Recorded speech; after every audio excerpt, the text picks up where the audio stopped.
Assalamu alaikum everyone. How are you? Hope you all are good. मैं इसी तरह से today will teach you a topic structure of Galaxy. इससे पहले कि मैं आपको गैलेक्सी का स्ट्रक्चर एक्सप्लेन करूं, मैं आपको गैलेक्सी की डेफिनेशन एक्सप्लेन करूंगी कि actually what is galaxy. Galaxy आपके पास large group of star, dust, gases, planets and nebula होता है। अभी जो जितनी भी टर्म्स मैंने यूज़ की उन टर्म्स में से आपको डस्ट, गैसेस, प्लैनेट्स और स्टार का तो पता है, लेकिन नेब्यूला आपके पास जो है वो आई थिंक न्यू टर्म होगी। ठीक है, तो नेब्यूला आपके पास जो होता है वो प्री मेच्योर स्टार होता है।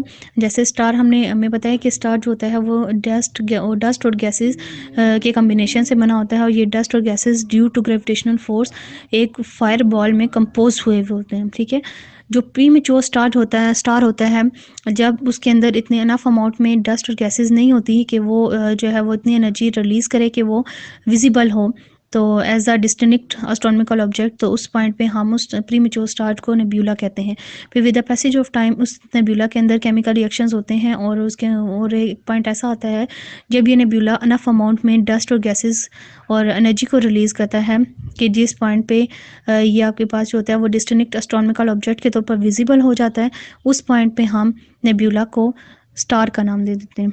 ठीक है, फिर हम जब किसी भी ऑब्जेक्ट को प्रॉपर्ली एक्सप्लेन करते हैं तो हम 2 पॉइंट्स के थ्रू उसको एक्सप्लेन करते हैं। एक आपके पास जो होती है वो इसकी कंपोजिशन होती है, और सेकंड जो आपके पास इसकी अरेंजमेंट होती है। कंपोजिशन में हम एक्चुअली ये एक्सप्लेन करते हैं कि वो जो ऑब्जेक्ट जिसको हम स्टडी कर रहे हैं वो ऑब्जेक्ट किन पार्टिकल से मिलकर बना हुआ है। ठीक है, तो हम क्या करते हैं, हम ये बताते हैं कि जिस पार्टिकल की कंपोजिशन जो होता है क्या है। जैसे मैंने आपको कहा कि जो गैलेक्सी है, तो गैलेक्सी आपके पास क्या है, उसके अंदर डस्ट होता है, गैसेस होते हैं, और उसके अंदर प्लैनेट्स होते हैं, उसके अंदर स्टार होते हैं, उसके अंदर नेब्यूला होता है। तो ये मैंने आपको गैलेक्सी की कंपोजिशन एक्सप्लेन की है। ठीक है, जब हम जब हम ये बताएंगे कि गैलेक्सी की में मौजूद ये तमाम पार्टिकल्स किस तरह से अरेंज हुए हैं, तो उसकी अरेंजमेंट की मदद से एक्चुअली हम उस गैलेक्सी के स्ट्रक्चर को एक्सप्लेन कर रहे होते हैं। ठीक है, जैसे अभी मैं आपको जो है वो ये बताऊंगी स्ट्रक्चर ऑफ गैलेक्सी में कि इस गैलेक्सी की शेप कैसी है। ठीक है, तो शेप कैसे आपको पता चलेगी, जब आप क्या करेंगे कि उस गैलेक्सी के कंपोनेंट्स या उस गैलेक्सी के पार्टिकल्स की अरेंजमेंट को देखेंगे। ठीक है, यानी कि किस मैनर में वो अरेंज हुए हैं, तो वही मैनर एक्चुअली उसकी शेप को डिस्क्राइब कर रही होती है। ठीक है, फिर हम ये देखते हैं कि उस गैलेक्सी के अंदर कितने अमाउंट में डस्ट और गैसेस जो हैं वो प्रेजेंट होंगे। अब किसी भी गैलेक्सी के अंदर जितने मोर अमाउंट में डस्ट गैसेस प्रेजेंट होते हैं, उतने ही उस गैलेक्सी के अंदर जो होती हैं वो न्यू स्टार फॉर्मेशन भी होती है, और with the passage of time इस गैलेक्सी के साइज में फ्लक्चुएशन भी आती है। ठीक है, फिर हमने जो है वो अमाउंट ऑफ डस्ट और गैसेस की मदद से ही हमने ये बताना है कि किसी भी गैलेक्सी के अंदर जो होते हैं वो जस्ट ओ स्टार ही एग्जिस्ट करेंगे, या फिर न्यू स्टार फॉर्मेशन भी उस गैलेक्सी के अंदर हो सकती है। फिर हमने ये बताना होता है कि जो गैलेक्सी है उसमें एक आपके पास जो होता है वो एक्सिस भी होता है, यानी कि उसका जो सेंट्रल पार्ट जो होता है उस एक्सिस पे कुछ गैलेक्सीज जो होती हैं वो रोटेट करती हैं, कुछ गैलेक्सीज जो होती हैं वो अपने एक्सिस पे रोटेट नहीं करती। ठीक है, तो हमने पॉइंट ऑफ रोटेशन भी बताना है, और ये भी बताना है कि कुछ गैलेक्सीज जो है वो कौन सी गैलेक्सीज ऐसी होती हैं जो कि अपने एक्सिस पे रोटेट करती हैं, और कौन सी गैलेक्सी है जो अपने एक्सिस पे रोटेट नहीं करती। ठीक है, फिर मैं आपको कुछ एग्जांपल्स एक्सप्लेन करूंगी जिससे आप जो है वो प्रॉपर्ली इसके स्ट्रक्चर को अंडरस्टैंड कर सकेंगे। ठीक है, तो पहले हम स्टार्ट करते हैं अपनी स्पायरल गैलेक्सी से। ठीक है, तो फर्स्ट हमारे पास जो स्पायरल गैलेक्सी है उसकी मोस्ट कॉमन एग्जांपल आपके पास जो है वो मिल्की वे गैलेक्सी है, जो कि हमारी गैलेक्सी है। तो स्पायरल गैलेक्सी की शेप आपके पास जो है वो क्या है, ये जो होता है इसका गैलेक्सी जो होती है इसकी फ्लैट डिस्क लाइक शेप होती है, जिसके आपके पास जो सेंट्रल एरिया होता है उसके साथ आपके पास बल्ज ऑफ स्टार्स होते हैं। ठीक है, तो ये बल्ज आपको क्यों नज़र आता है, यानी कि जो उसका सेंट्रल, अब ये जो गैलेक्सी है ये क्या होते हैं, स्पायरल वे में अरेंज हुई हुई है।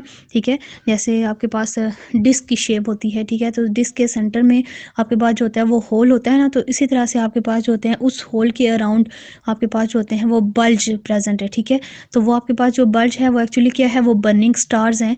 वो बर्निंग स्टार यानी कि वो स्टार जिनमें केमिकल रिएक्शन जो होता है वो आपके पास जो होता है वो पीक लेवल पे होता है, और मोर अमाउंट में डस्ट और गैसेस को वो जो है वो एमिट कर रहा होता है। ठीक है, फिर हम जो आपके पास स्पायरल गैलेक्सी होती है उसके साइज़ में फ्लक्चुएशन आती रहती हैं। जैसे आपके पास उसके साइज़ में क्यों फ्लक्चुएशन आती हैं, क्योंकि जो स्पायरल गैलेक्सी होती है उसमें मोर अमाउंट में डस्ट और गैसेस प्रेजेंट होते हैं, प्लैनेट प्रेजेंट होता है, प्लैनेट्स प्रेजेंट होते हैं, ओल्ड और न्यू स्टार्स प्रेजेंट होते हैं। ठीक है, तो हमने कहा कि जब आपके पास किसी भी गैलेक्सी के अंदर मोर अमाउंट में डस्ट और गैसेस प्रेजेंट होती हैं, तो due to force of gravity वो डस्ट और गैसेस आपस में कंबाइन होकर न्यू स्टार फॉर्मेशन जो होते हैं वो उसको न्यू स्टार फॉर्मेशन जो होते हैं वो क्रिएट करते हैं। ठीक है, फिर आपके पास जो है वो इसकी फॉर्मेशन ऑफ न्यू स्टार जो होती है वो स्पाइरल गैलेक्सी में होती है, और स्पाइरल गैलेक्सी जो होती है वो अपने एक्सिस पे इसकी रोटेशन जो होती है वो होती है। स्पाइरल गैलेक्सी की जो होती हैं वो बहुत सी कर्व्ड और या फिर स्पाइरल जो होती हैं वो आर्म्स होती हैं, यानी कि ये आपके पास जो होती हैं इसके डिफरेंट जो स्पाइरल बने हुए होते हैं, ठीक है, डिफरेंट जो आपके पास सर्कल्स बने होते हैं सेंट्रल बर्च के अराउंड, तो वो एक्चुअली आपके पास क्या होती हैं, उसकी स्पाइरल आर्म्स होती हैं।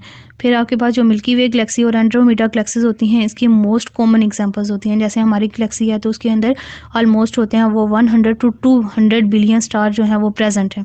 ठीक है, मिल्की वे गैलेक्सी जो होती हैं वो क्या कर रही है कि फास्ट मूविंग स्पीड के साथ अपने सेंटर से अवे मूव कर रही है। ठीक है, तो ये एक्चुअली क्या बताते हैं कि ये अपने एक्सिस पे भी रोटेट करते हैं और इनकी मूविंग स्पीड जो होती है वो बहुत हाई भी होती है। ठीक है, अब हमारे पास जो सेकेंड वन है वो आपके पास ओवल गैलेक्सी है, ओवल एलिप्टिकल गैलेक्सी है। ठीक है, अब जो एलिप्टिकल गैलेक्सी होती हैं वो आपके पास ओवल शेप गैलेक्सी होती हैं। ठीक है, ओवल यानी कि एग शेप गैलेक्सी होती हैं। ये जो गैलेक्सीज होती हैं इसमें आपके पास जो होती हैं इसकी कोई स्पाइरल आर्म्स वगैरह प्रेजेंट नहीं होती, और ना ही ये जो गैलेक्सीज होती हैं ये अपने एक्सिस पे रोटेट करती हैं। ठीक है, क्योंकि ये आपके पास ओवल शेप होती है, कोई सेंट्रल बर्ज या सेंट्रल आपके पास जो न्यूक्लियस वगैरह होता है कोई प्रोमिनेंट नहीं होता।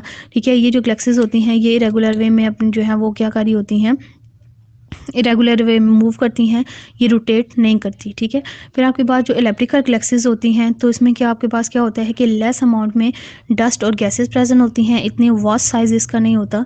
ठीक है, तो जब आपके पास है due to existence of less amount में डस्ट और गैसेस, तो इस गैलेक्सी में न्यू स्टार फॉर्मेशन नहीं हो रही होती, बल्कि ये जो गैलेक्सी होती है ये only old star containing Galaxy होती है। ठीक है, तो आपके पास बहुत सी गैलेक्सीज जो होती हैं, जैसे आपके पास मोस्ट कॉमन इसकी एग्जांपल आपके पास M87 है, NGC 4486 आपके पास जो है वो इलेक्ट्रिकल गैलेक्सी की एग्जांपल्स हैं। ठीक है, तो इस गैलेक्सी के अंदर जो होते हैं वो ट्रिलियंस ऑफ स्टार एग्जिस्ट करते हैं, लेकिन वो जितने भी स्टार्स होते हैं वो सब के सब जो होते हैं वो ओल्ड स्टार होते हैं, मीन्स की न्यू स्टार फॉर्मेशन इस गैलेक्सी में नहीं होती। फिर थर्ड वन आपके पास जो है वो इरेगुलर गैलेक्सी है। ठीक है, तो अगर हम शेप वाइज इसको देखते हैं तो इसकी कोई स्पेसिफिक शेप नहीं होती। ठीक है, यानी कि इसके जो पार्टिकल्स होते हैं वो किसी भी स्पेसिफिक मैनर में अरेंज नहीं हुए होते हैं, बल्कि क्या होते हैं कि ये इरेगुलर वे में इसके स्टार्स और इसके पार्टिकल्स जो होते हैं वो एग्जिस्ट कर रहे होते हैं। जब आपके पास कोई रेगुलर अरेंजमेंट नहीं होगी तो इसकी ये भी क्या है कि कोई इसके स्पायरल नहीं होगी, और दूसरा ये भी अपने एक्सिस पे रोटेट नहीं करेगी, जस्ट ये क्या करती है through out the space move करती है। फिर आपके इसमें क्या होता है कि इसमें ऑलमोस्ट मीडियम अमाउंट में डस्ट और गैसेस प्रेजेंट होते हैं। इसमें भी आपके पास प्लैनेट्स वगैरह प्रेजेंट हैं, स्टार्स प्रेजेंट हैं, जिसमें ओल्ड और न्यू स्टार बहुत ही प्रेजेंट होते हैं। ठीक है, और इसमें क्या होता है कि लेस अमाउंट में होती है, इसमें जो है वो न्यू स्टार फॉर्मेशन होती है, लेकिन वो काफ़ी टाइम बाद होती है, जब उनकी रिक्वायरमेंट आपके पास जो स्टार फॉर्मेशन के लिए जितने अमाउंट में डस्ट और गैसेस प्रेजेंट होती हैं, अगर उनको वो अवेलेबल हो जाती है तो न्यू स्टार फॉर्मेशन होती है, अदरवाइज इसमें जो होते हैं वो मोस्टली ओल्ड स्टार ही एग्जिस्ट करते हैं।